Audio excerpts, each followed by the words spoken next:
Hi there, fellow internet consumer. Has your grandma ever died because an article online convinced her that her dementia medicine was made of nanobots? Did an AI video of a man hugging a shark convince your friend to get himself eaten? I know I have. And that's why we started this podcast. Welcome to What is True. We know you're drowning in information every day in fake AI videos and fake articles and who knows what other kind of horrendous disinformation. I'm Alexa Battler. And I'm Chris Garbutt. Together, we're going to talk about the ways facts get twisted, about the tools we can use to spot those twists, and why this matters for everyone from a teenager scrolling TikTok to a retiree checking the news over morning coffee. Each episode this season, we'll sit down with Nina Vereshchagin and Diane Zur, the best people we could find to help us answer this question. They're two media literacy experts from Saskatchewan Polytechnic. They've spent pretty much their whole careers helping people cut through the bullcrap, and they co-authored the open source textbook, Disinformation, Dealing with the Disaster, a fantastic resource, which is how we found them, and one that we'll reference throughout the season and that you can access for free along with their course on media literacy online. This problem keeps evolving. Our goal is to map that evolution and give you practical ways to stay ahead. Each week, Nina and Diane will help us break down real-world situations, highlight real tools from their book you can use in your everyday life, and point you towards free resources you can start using right now to stop being lied to. No lectures, just straight talk about what you can actually do when a story makes you pause, when an emotion spikes, or when you're tempted to share. It's the information age, baby, and it's an age when it's harder than ever to figure out what is true. So here's our best crack at an answer. We talked in the first episode a little bit about how your job in training people how to be media literate has changed so much. I recall the check the source being kind of the backbone of a lot of those early media literacy skills. And that kind of implies an inherent trust in institutions. We're kind of now in a case where even saying the Mayo Clinic, you can trust the Mayo Clinic. When you know the source, that isn't anymore like the last step. If anything, it's the first step. So it's like today we can say some of these sources are trusted, but that could all change tomorrow as well. The ideas I trust the most is the idea of science because it has a mechanism within it to correct itself or to be open to new findings, and this idea of consensus building within science. So if multiple sources say the same thing, there's a higher chance that it is correct. The inherent nature of science is doubt, Yes. right? So science is based on philosophy, which is always questioning itself, right? And so when you see something online that says XYZ is true, science has proven, that's actually disinformation too, because science never really proves anything. What it does is it shows a probability of something being true. And so the fact that smoking is bad for you, we have had scientists study this to such a large degree that the scientific method will never say that something is 100% conclusive. But when you're in the 99.99999, you pretty much got consensus. That's what makes it reliable. And this is where journalism tries to get its credibility too, in the sense of good journalism is trying to get empirical facts to find out what is actually true. There's a lot of just sort of, talked about the New York Times. Most of their journalism, I think, is really good and reliable, but there's two questions.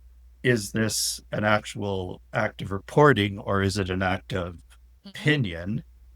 And the decisions behind what gets reported and opinion pieces get published. That's where the critical thinking is needed.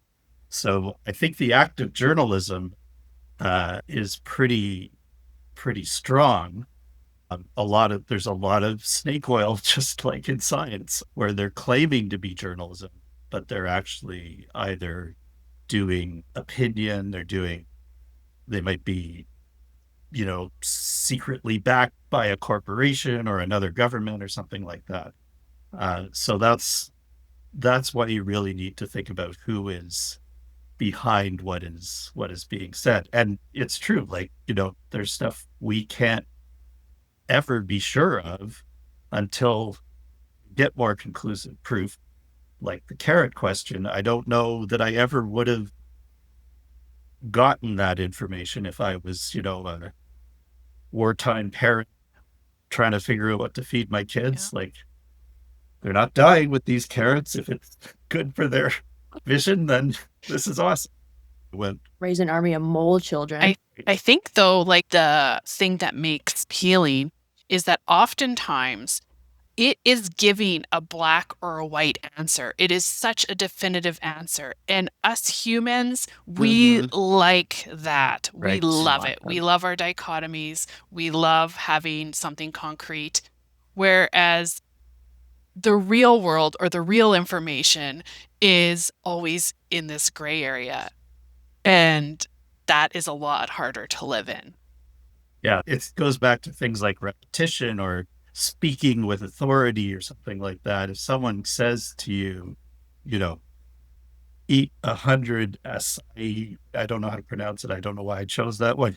Eat 100 blueberries a day, and they say it with authority, and they're wearing a lab coat, and they devoted their entire life to selling blueberries. There was a bit of a blueberry craze for a while where everyone was having blueberries every day, and they are good for you.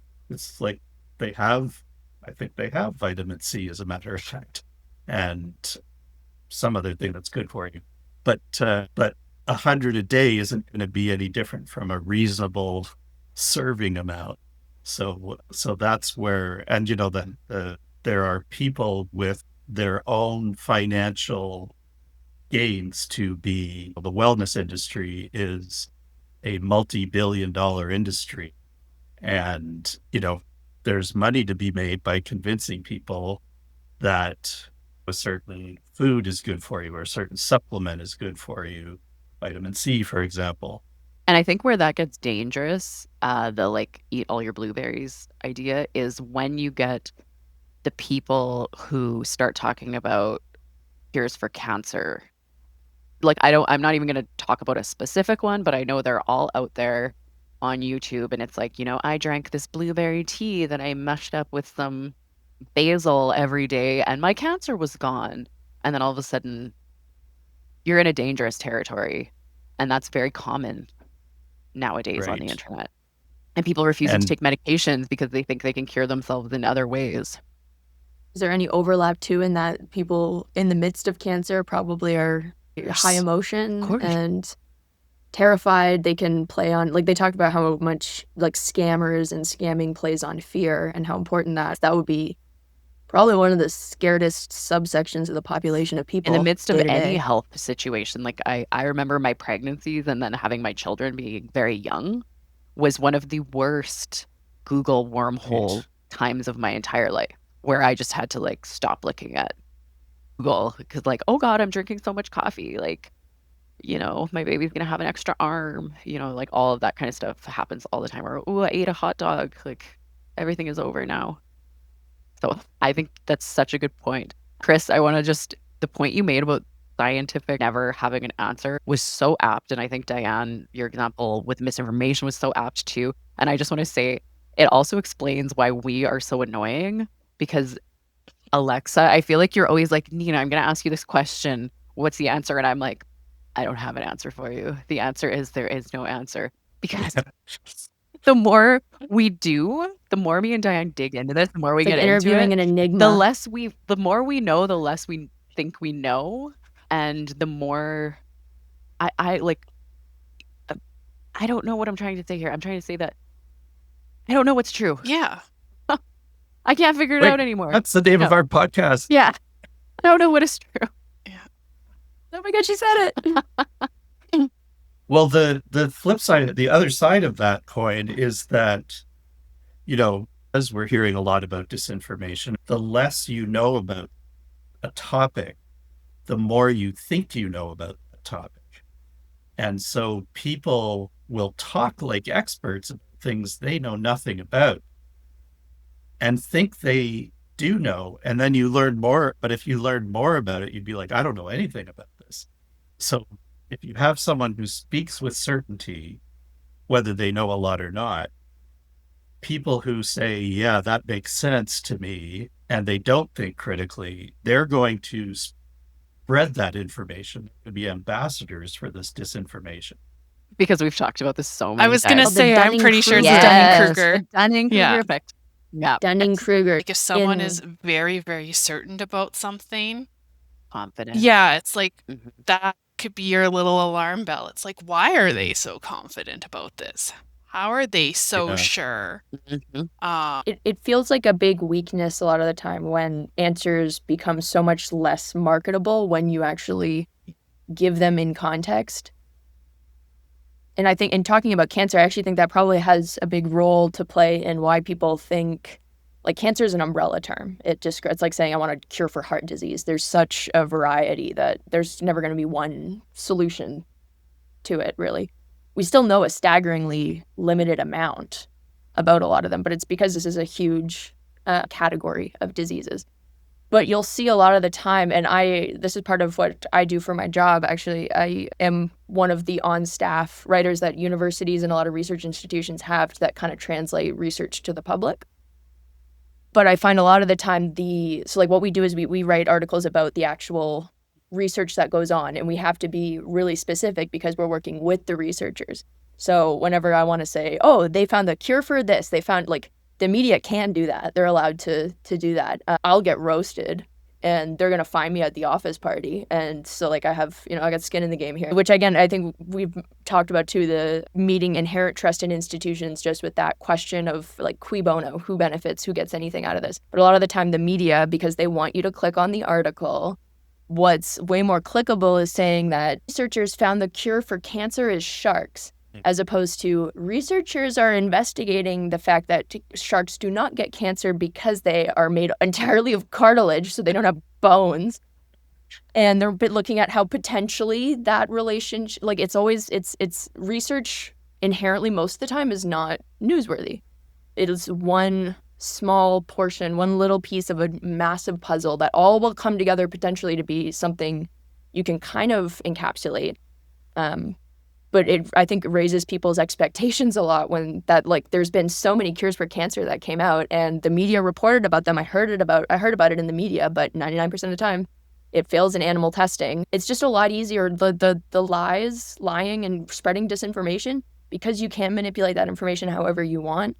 You can really make it a lot more powerful and sound a lot better than when you actually have to be pedantic, because life is very pedantic. Nothing is actually that simple.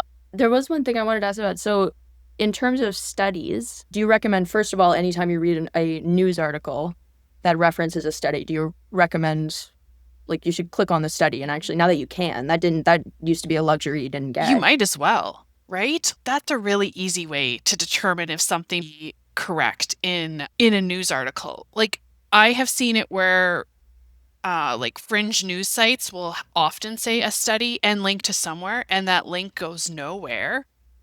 And so like right away, I'm like, why are you hiding this information? There's no point. If this research exists, just show it to me. Like it's fine. So it's like I can tell right away that why not open up that link. The other thing, like if you have time on your hands, read the study, because you might to a different conclusion than the person that wrote the article.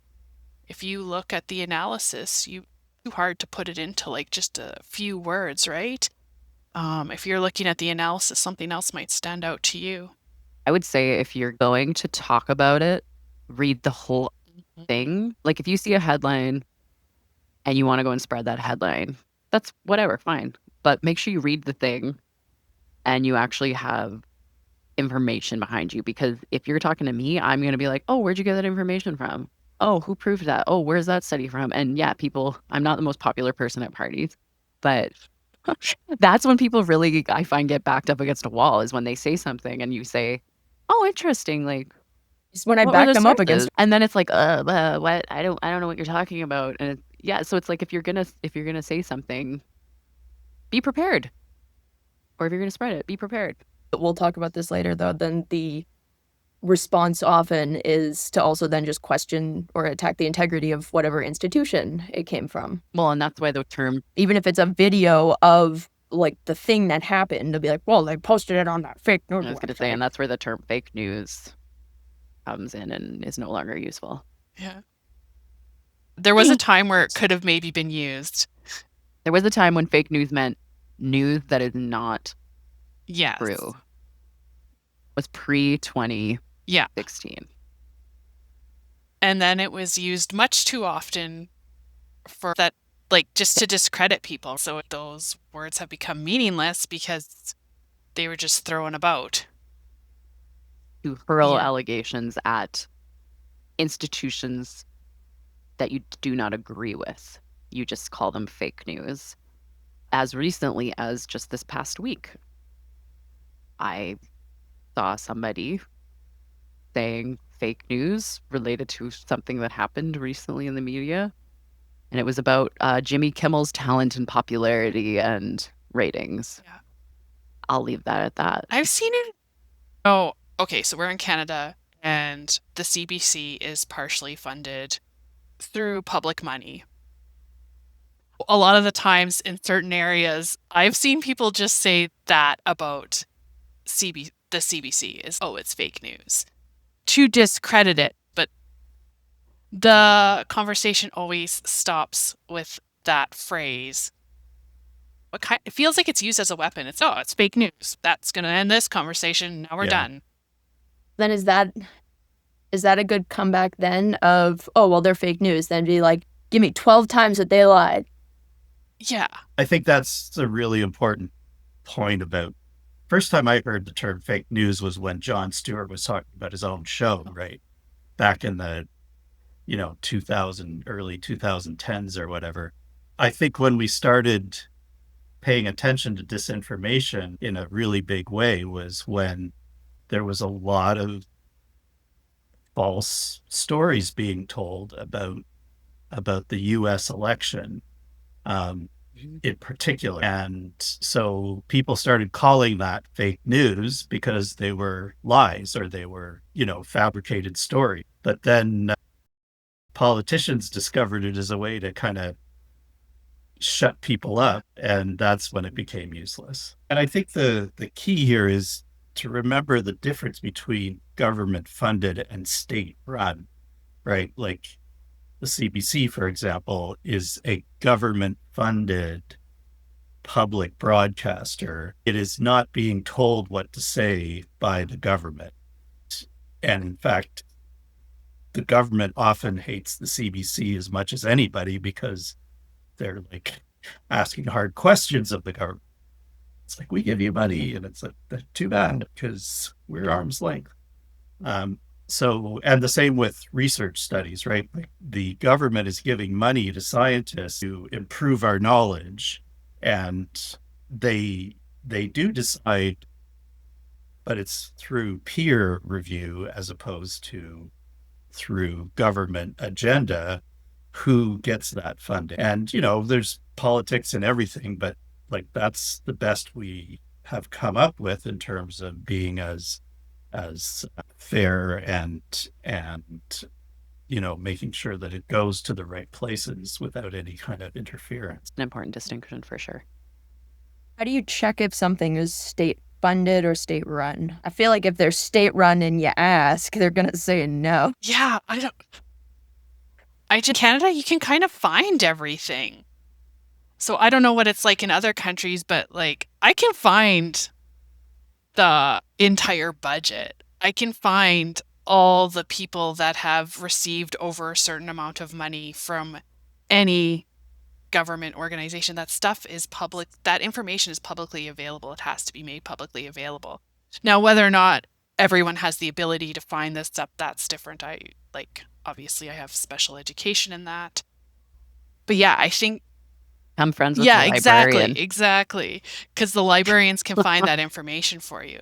So yeah, state run in Canada, I think it'd be pretty easy to find that out.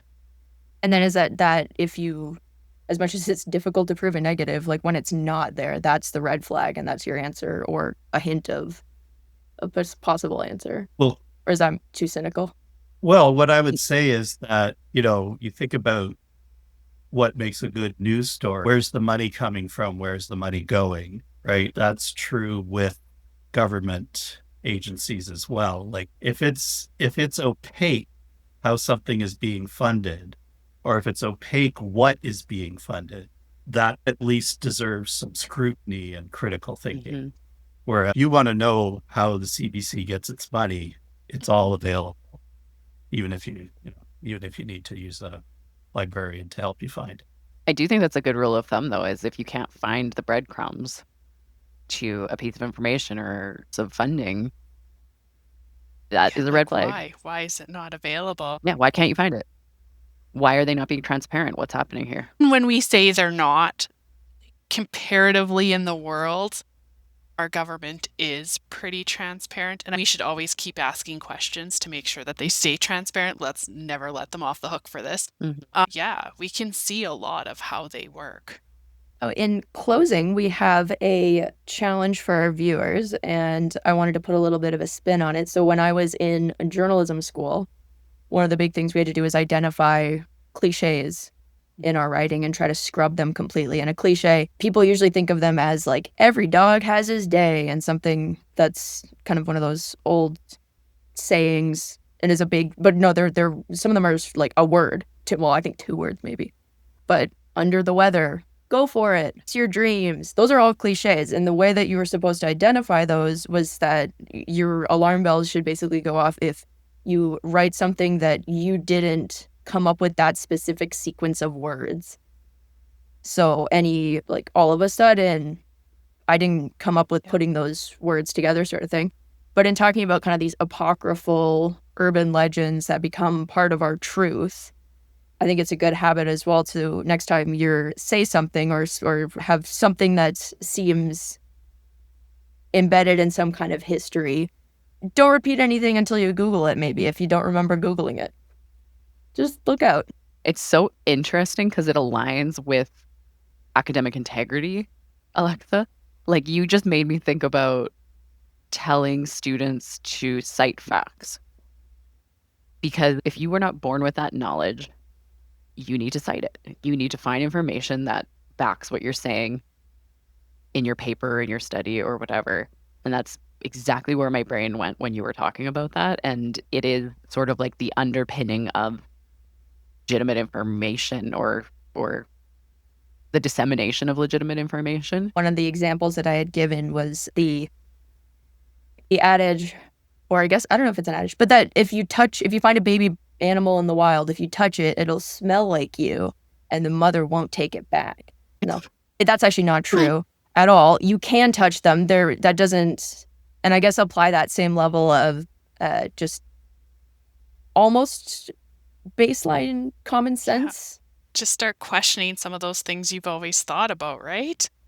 Yeah, well, why would smelling like my hand make the mother animal? But at the same time, I'm sure that was started because parents don't want kids running around touching baby animals and then touching their faces. Right now, my brain is going, are you right about that? What are your stories? Yeah. I want to learn more about that now, the baby animal thing. And I assume that that's the challenge, is take something that you don't remember learning and figure out where it came from.